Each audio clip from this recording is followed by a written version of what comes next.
Dans Bajan ici à Boussana, Babato, on a la vérité, Bazana gouvernement, Nakacha Mutema, Balinga, président de la République, Balinga pays des pestes. Jean-Lucien Boussa n'a jamais aimé l'île de peste. Ça, je dois vous le dire.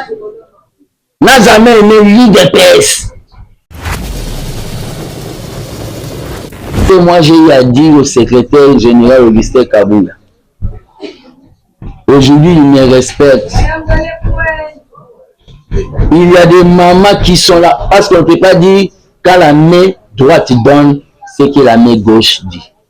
Kabila s'occupe des mamans. Oh, mibali na bango bakufaka pona komba na biso asokipa na bango. Vous comprenez?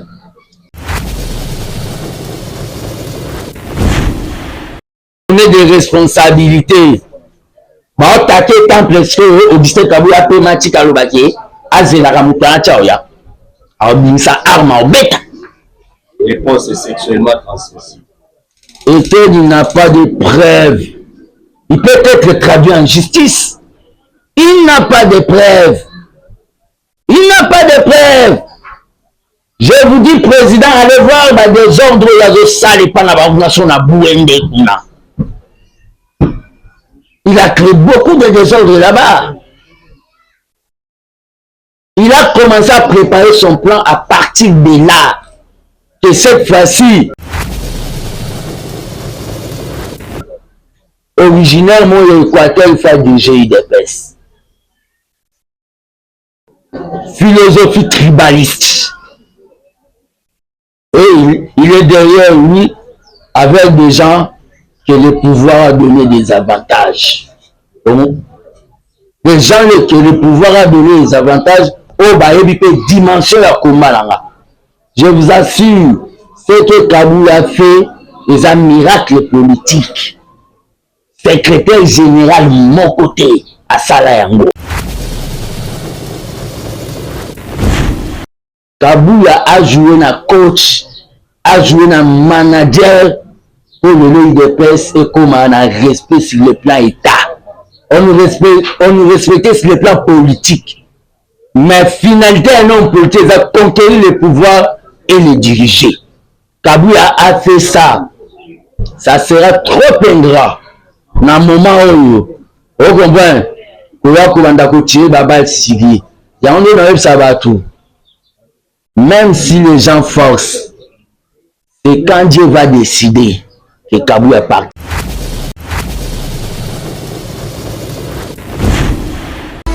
Babina Sali pour Mulingani, Tangama Solo, boucle. La liberté, Bapandi Sango.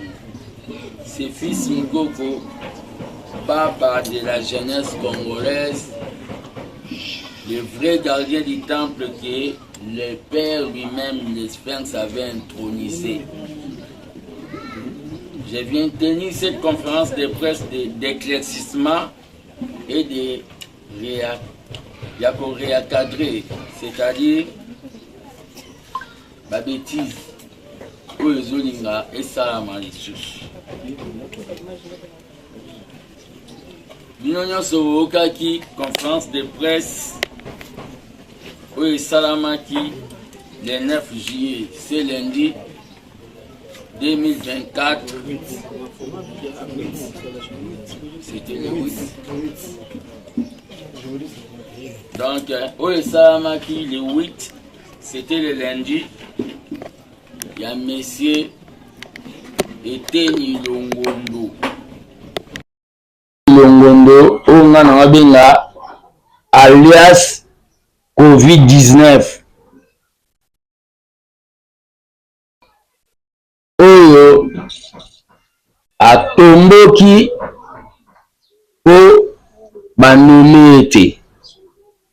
Eteni Longondo a ban opinion pour intoxiquer ma combattant. Il est parti mal géré. Eteni Longondo a il est parti et mal organisé par l'actuel chef du parti, l'honorable Augustin Kaboula. Etienne Longondo vient demander le départ ya Obabengi Augustin Kabouya Mwanabute. Je dois vous expliquer qui est Etienne Longondo. Etienne Longondo, c'est quelqu'un amela ta gazité. Etienne Longondo, yana Obengi Etienne Longondo, c'est-à-dire Etienne, c'est une partie azongisana ndambo ata ya mbongo ate Etienne ya mbongo oyo azwaka ya COVID-19. Etienne Longondo était venu dans l'idée à comme secrétaire général n'importe le père. Le père a été naïf, yemberanga ima parti. Etienne Longondo a eba ima parti. Le père a été naïf, Céline Nezawapi, nous luttons aux États-Unis.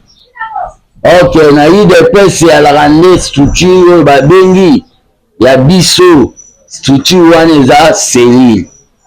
Le père a eu ça bima na bureau nanga. Par des manœuvres, Etienne Longondo comme secrétaire général, un combattant amela bagaz te. Sota kota ta kasho ya Céline là wana combat a eu ça sur kasho ngezani. Etienne Longondo a eu comme secrétaire général adjoint de mon parti de presse. Et comme en étape du pouvoir, normalement, Moutanaga à la santé, c'est le national Joël Mundadji. Oyo, Tobengakae, double brassard, il s'occupait à ça le programme il y a Fati Santé. Et puis le monde a manœuvré avec Kabunde. Pour batinda Joël Mundadji nao babengi cellule ya santé pour ya comme ministre à santé.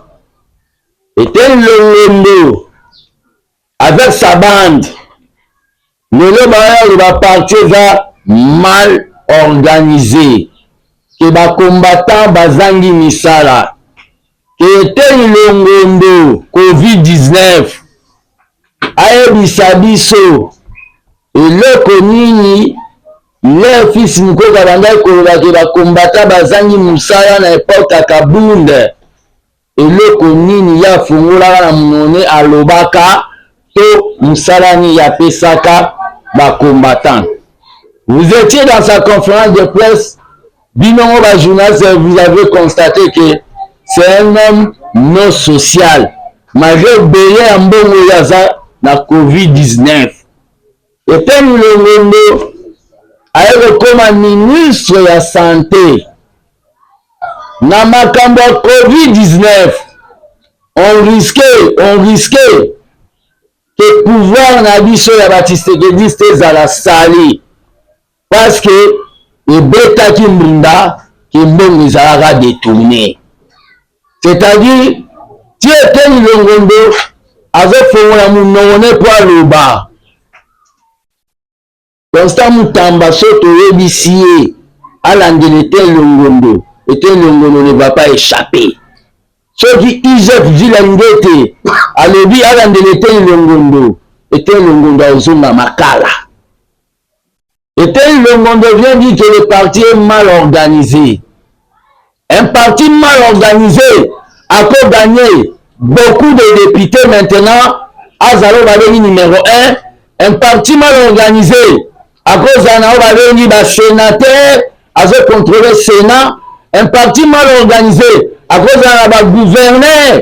Un parti mal organisé à cause d'un député provincial pour la commune. Nyonso wana eza babengi un o bakongo babendaka keto. Etienne Longondo azalaka na o babengi dernier congrès na biso to salaka. Etienne Longondo venait dans des matinées politiques dirigées par Augustin Kabouya Mwanabute. Les bandai koya ba matinée politique ana par les partis n'étaient pas mal organisés. leur banome yete ete Longondo asali bakongo balobaka bubu tombokele atomboki. Il est allé se rallier na ba jeune o bazwa ba avantage que je ne peux pas citer leur nom pour la publicité na bango o bazwa ba avantage na régime oyo. Biso la fils Mukoko, nous avons lutté au front devant les balles réelles. Des balles réelles, même un perdant, on avait eu un compagnon de lutte aussi. Nous avons lutté dans live Ezali, l'un de vos confrères ici, Biou, Ayebi. Nous avons salaté pendant 5 ans. Mais tout le monde a coûté. Un parti présidentiel, et c'est la Bengi, calme. Que les choses se traitent na Obabengi na kati yandako. Et le monde est allé convoquer la presse. Avec une bonne Covid-19, à cause de partageant pas même la presse. Pour dire que l'IDP c'est mal organisé. Que les combattants n'ont pas du boulot. Le secrétaire général Augustin Kaboula dernièrement a qui la matinée politique. A dit que nous avons que 7 ministères. Mais, le dossier Kota qui n'a pas dit, s'il vous plaît, je parle de choses très sérieuses maintenant. Le dossier Kota qui, il a plus de 10 000 dossiers dans 7 ministères. Même si on a vu 700 combattants, cabinet mon ministre et Coca-Cola Gauger, 700 combattants. On est en train de traiter le dossier Natina Baeba, Mbeneni Bako Kaze, Batu. Et tel le monde, allié comme à porte-parole, il y a des combattants.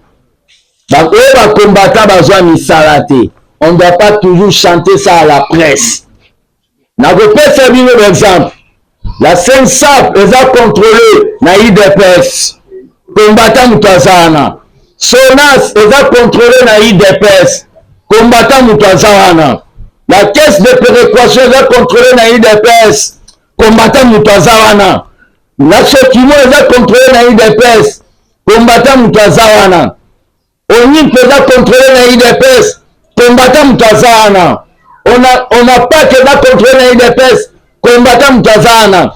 ANAPI est contrôlée dans l'IDPS. 4 ans de régime, il y a Augustin Kaboula. Combattant Moutazawana.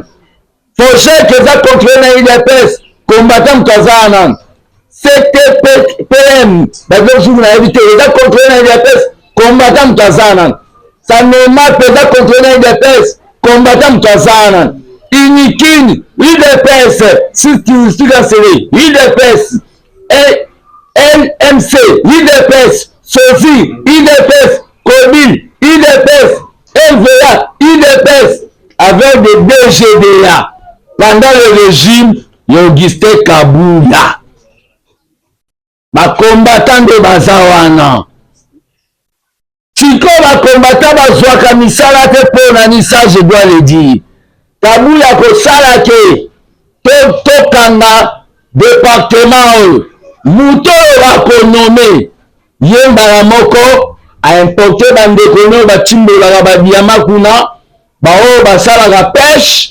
Bao basala la chasse avec placé dans la place à la combattant la balle et la bande et comme aux de la secrétaire générale et puis le monde a vu Koloba que les partis mal organisés avec sa bande là et ils vont organiser un meeting, ils vont venir dérouler Kaboula na permanence. Je te dis, Etienne Longondo, on vous attend. On vous attend. On vous attend. Tout le monde mouton qui est dans la marche, n'importe quel Kaboul, Mbenge, moto, au salam marche, mais la gazité. On vous attend. Mais nous avons ça va peine intérieure. Si Etienne Longondo arrive à tenir un meeting, au nom de l'UDPS, ou à convoquer avec bassisme comme congrès, au nom de l'UDPS, il sera jugé aussi dans le même clic na bango. Parce que maintenant, ma masque est comme tombé. Le parti doit être apaisé. Le parti doit être apaisé dans le sens que ma querelle voilà inutile. Très chers combattants, la politique, autre toi que je m'y mette et PAKT. Je mets Chabani doit, il fallait de l'école. Il avait dirigé l'UDPS comme secrétaire général à son époque. On n'avait pas eu bah, député Lélo à son époque. Allez, rappelez que dans un parti, il y aura une succession. Kabila ne restera pas éternel. Mais Kabila ne sortira pas par avec un coup de force parce que nous sommes un parti démocratique. Et tel le monde n'est pas combattant. C'est Azor Abengi Bayawenge Bafana n'est pas un combattant. Même si c'est que dans l'au-delà,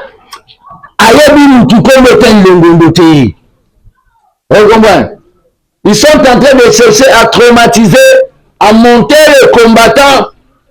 Ok, on doit bien gérer les choses. Nous avons aussi des alliés. Il faut faire ce qu'on appelle des concessions. Donc, je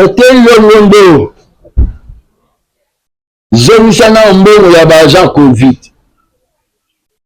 Oh là, les laratines. Bazanyo sur Covid na Sabino. Ce moment que le monde a sali réunion. Boke de se ngambo na bino kuna. Boke de ko se ngambo na bino kuna. Tozo zelabino. Tozo zelabino boya na permanence. Tozo zelabino togola nos capacités à mobilisation. Pourquoi les mêmes gens aiment toujours Bango Bazala? Pourquoi les mêmes gens sont Balongo? Est-ce que Kabou est le président de la République pour signer que était Nimbalo Azalate?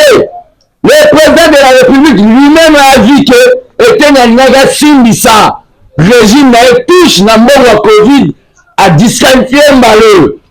Où est le problème de Kabou là-dessus?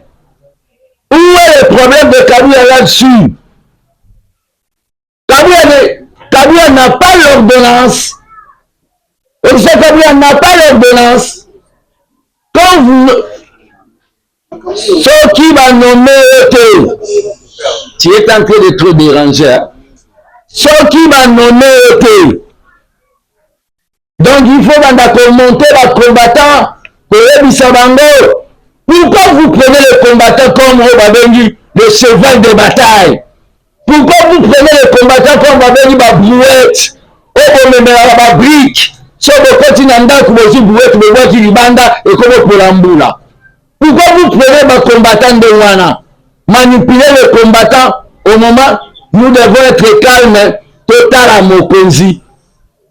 Tout pouvoir vient de Dieu, tout pouvoir vient de Dieu. Kabila n'avait même pas calculé qu'il va diriger l'UDPS. Là, la côte UDPS n'a un jeu, il y a 15 ans. Premier secrétaire général, il y avait le docteur Pongo. Et que succédé, j'ai même Moutanda, Bamavungo, Console, Bakaboud. Le lieu que ça dit que Kabula Zara. C'est le destin. Tu crées des besoins de ce binokuna sur la moindre de l'Équateur. On crée des désordres. Na moindre kuna Osaka n'a plus perdu la forage à l'école primaire. Hein? Bah, vraie idée va se confirmer dans le territoire na bango. Mais tu vas dire Luando. À se confirmer côté na bango. La vraie idée c'est ça. Ce n'est pas limité. Hein? Un vrai idée va se confirmer dans bango. Ce que vous êtes en train de planifier, je vous dis, tant que Baba, ça ne passera pas. Ce que vous êtes ça ne passera pas. Vous continuerez à parler à la presse et je demande aux journalistes, Bakenda Kaka Kabo Kakae, à un certain moment. Je ne sais pas si vous avez fait quelle médecine et quoi la vétérinaire. Hein? Parce que vrai médecin, n'est que docteur Kamba, à cause de ça, Marambo, ça a une Covid.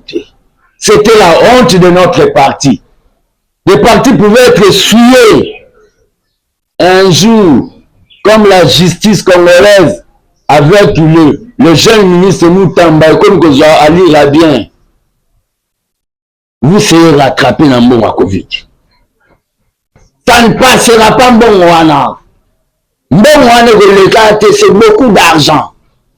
Vous serez rattrapé. Et tel le monde, na gouvernement tika le zonga te. Vaut mieux que tu Covid-19 et zonga na on Congo, mais yo ko zonga te. Yo peux avoir le deuxième ba tête net biso et la kabundu ba kokate na IDPS. Yo ten. Au kokata. Au kokate. Au kokate. Je vous ai appelé aujourd'hui pour la collègue Sabino, il n'y a pas de crise au sein de l'IDPS. Nous avons que 7 ministères. Nous devons beaucoup réfléchir comment les choses peuvent passer. Bateau Basala, Bakomi, instrumentaliser les combattants qui ont été bazote Kango. Kabila n'a pas dirigé la commission des ambitions. Bon, mon la matinée politique, point à l'ordre du jour, ambition, misala, bilongo, on a matinée politique. Bon, mon a bilongi climatisé, bilongi à ketchup, bilongi à mayonnaise, bilongi à burger, de mon a bayaki, et bango subazonga. S'il n'est pas combattant, les Arandenge, Moulaki na Wenge, tout le monde a bino, la qui savent se servir dans la politique. Moi, dans la servir dans la politique, na kenda d'exil pour la partie, bakanganga bere, yo va savoir se servir dans la politique, pour que la seule que diriger des personnes. Tout ça là déjà congrès, on attend que les choses évoluent. J'ai dit, je vous dis, je vais venir savoir. Dans les gens ici, vous savez, on a la vérité, dans le gouvernement. Dans le cas de président de la République, il a pays des pestes. Mais là, comme on a une conférence académique, normalement, il faut démissionner. On a une armée de bâtisseurs qui se c'est-à-dire il faut le Mwana. Jean-Lycée Moussa, il faut démissionner. Ou bien le Moulay. Dans le Congo, il y a un leader, oiseau dirigé Misso, comme on est Félix Tshisekedi. Dans les propos il y a bâtiment, bazao babena deux fois. Bateau deux fois. Jean-Lycée Moussa n'a jamais aimé l'IDPS. Ça, je dois vous le dire. N'a jamais aimé l'IDPS. Ce sont des gens qui ont l'IDPS, l'IDPS, Zambassa qui est un grand parti politique. Il y a une autre question. Était l'Ongonga qui vous démontrer dans ma Kabouya. Alors, bien que Kabouya a respecté Kaba combattant après que le milieu devant tout le monde. Démontrer que sur ma Kabouya le réseau. Tayami parler. Kabouya doit centraliser mieux. Il y a mon porte parole, il y a mon communicateur, il y a mon aussi la finance ma Kabouya. Est-ce que ma Kabouya a lobby? L'acception des commentaires.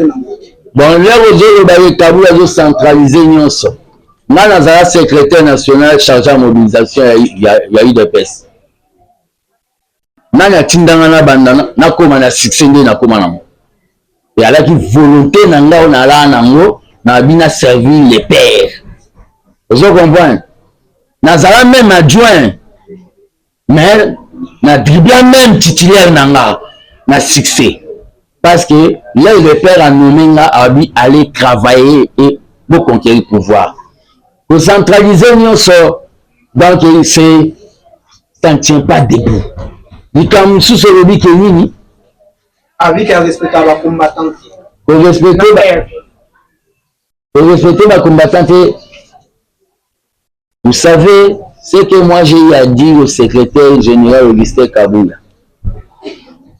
Aujourd'hui, il me respecte.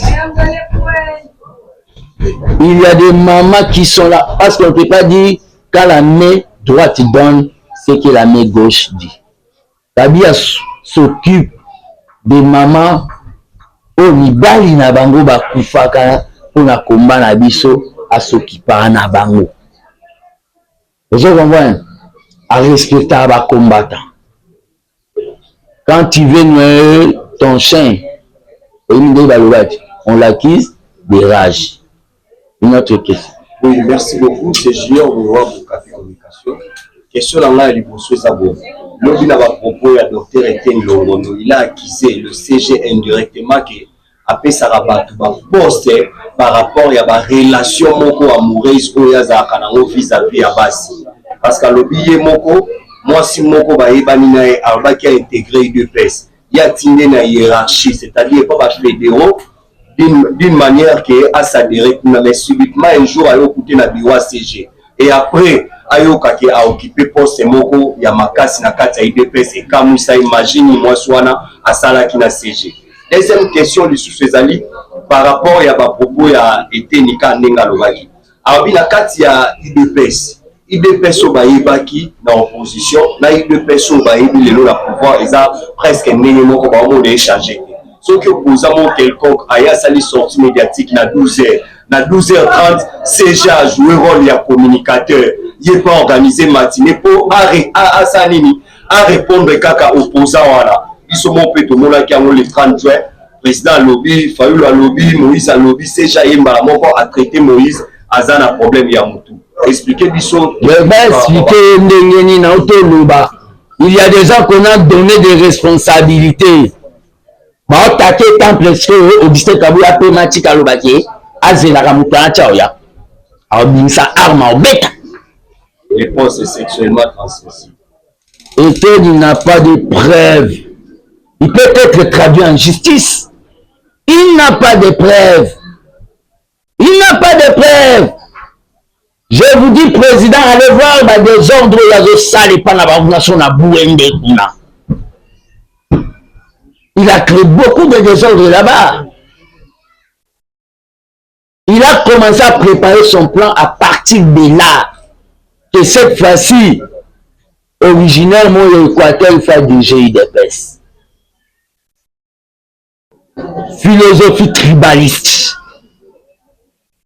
Et il est derrière lui avec des gens que le pouvoir a donné des avantages. Des gens que le pouvoir a donné des avantages au Baébi peut dimension la Komalanga. Je vous assure, ce que Kaboula a fait est un miracle politique. Secrétaire général de mon côté à Salayango.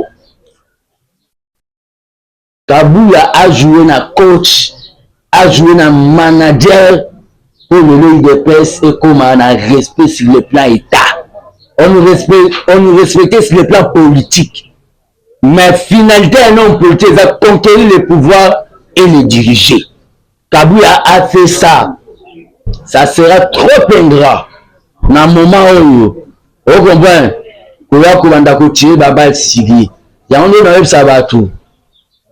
même si les gens forcent, c'est quand Dieu va décider que Kaboula partira. J'ai des jeux venus. Fabina Sali pour Mulingani Tanga Masolo boucle.